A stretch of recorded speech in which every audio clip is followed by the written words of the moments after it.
Buonasera a tutti e grazie per essere con noi per questa nuova chiacchierata di nuova pedagogia. Oggi abbiamo Nicola, che voglio dire, non c'è necessità di presentarlo. Ciao Nicola. Ciao. Nicola è con noi perché abbiamo un bell'argomento da affrontare e soprattutto vogliamo ricordarvi che a fine aprile ci sarà la ripresa del suo corso di storia divergente, ripensare la storia, che ormai siamo già al terzo ciclo di lezioni, ma cominciamo con i cicli.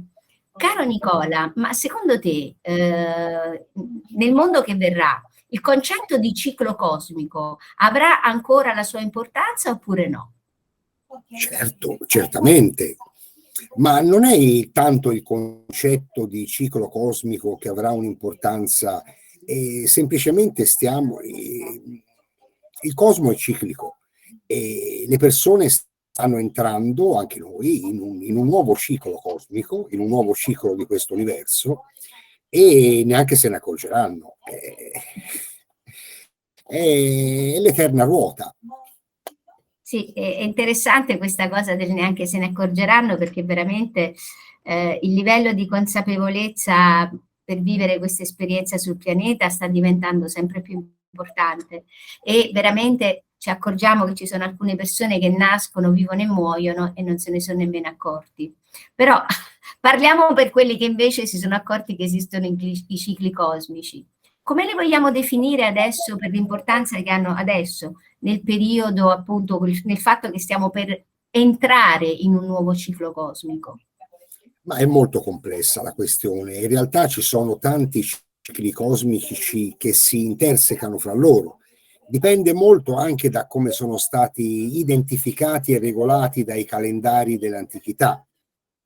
E l'unico dato certo è che esiste il ciclo precessionale, il ciclo della precessione degli equinozi che gli antichi ben conoscevano, che era conosciuto da tutti i popoli della Terra. È presente infatti in tutte le mitologie del mondo. E c'è un libro bellissimo che è Il mulino di Amleto. Il mulino di Amleto, sì, lo citi sempre. Lo cito spesso perché fa capire molto bene come nelle antiche mitologie fosse presente questo concetto. Bene, molto bene. Ma adesso invece parlaci un po'.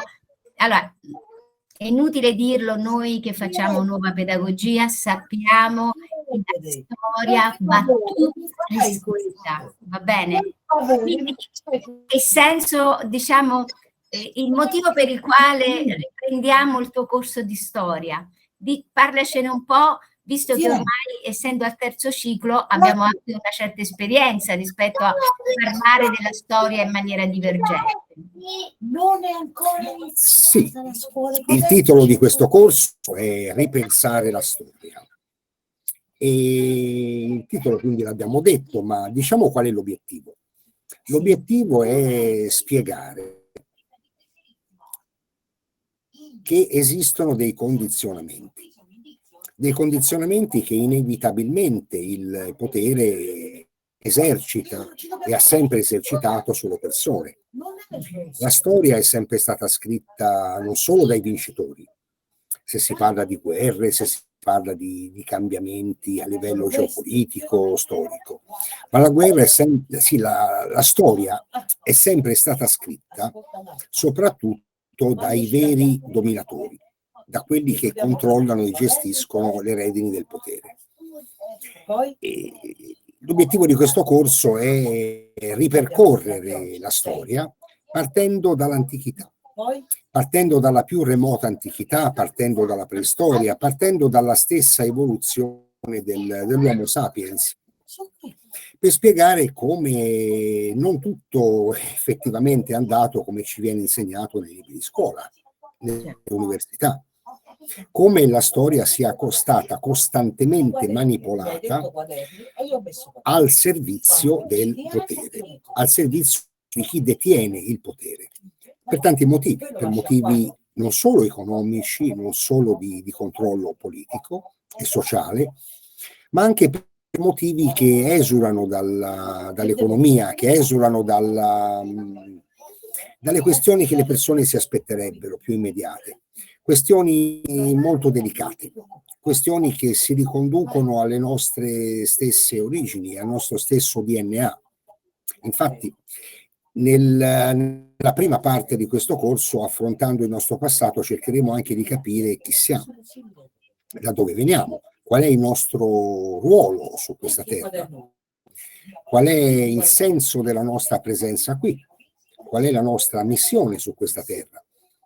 E ci avvieremo poi, partendo dall'evoluzione, partendo dalla preistoria, a prendere in esame le principali civiltà del passato, con un'attenzione particolare alla religione, ai miti, perché la mitologia è estremamente importante per comprendere anche la società dei popoli che ci hanno preceduti. Certo. Bene, io ho in mente quella cosa che ci hai raccontato, e su quello chiudiamo, di te che sei stato uno studente ribelle rispetto a quello che ti veniva portato a scuola, perché diciamolo, il corso con te è rivolto a genitori che fanno homeschooling e vogliono dare una visione diversa ai propri bambini, a insegnanti divergenti che vogliono portare questa storia già nelle scuole, e anche magari a studenti insoddisfatti di quello che gli viene proposto dall'università. È un compito molto difficile, però siamo già al terzo ciclo di lezioni, siamo già al terzo corso, e devo dire che nei primi due, credo, a giudicare anche da livello di soddisfazione di chi si è iscritto, di chi ha frequentato, credo di essere in buona parte riuscito nell'intento. È stato un viaggio molto lungo, perché siamo partiti dalla preistoria fino ad arrivare ai tempi moderni, certo, è chiaro. Fino ad arrivare ai retroscena della politica attuale, dalle rivoluzioni del XIX secolo fino alla Prima Guerra Mondiale, la Seconda Guerra Mondiale, la false flag dell'11 settembre, il colpo di Stato di Tangentopoli, tante altre questioni che ci hanno toccato da vicino, anche perché le abbiamo vissute, il crollo del muro di Berlino, la caduta dell'Unione Sovietica. Ma tutto questo è finalizzato a capire le dinamiche del potere e come il potere ha influenzato e ha manipolato la storia a proprio piacimento, secondo la propria convenienza. Sì, e diciamo che per noi, ovviamente, essendo la cultura così importante, anche per i nostri studenti, la tua casa editrice Aurora Boreale offre un bello sconto sui libri che citerai e comunque, insomma, di cui ci parlerai, per cui anche questo è sicuramente un incentivo a studiare cose che a scuola non ci dicono. Certamente, confermo questo accordo che abbiamo fatto, c'è uno sconto del 50%, ma non soltanto per gli allievi di questo specifico corso, ma per tutti gli studenti della Libera Università di Nuova Pedagogia. Uno sconto su tutti i testi che l'edizione Aurora Boreale hanno in catalogo. Io ti ringrazio tantissimo a nome di tutti i nostri studenti che, come sai, ti scrivono sempre con tanto entusiasmo, ti seguono con tanto entusiasmo, e sono veramente onorata di averti nel nostro team, per cui non ci resta che aspettare l'inizio del nostro corso a fine aprile, poi vi daremo tutta una data esatta. Grazie Nicola del tempo che ci hai dedicato e niente, a presto! A presto, grazie a te.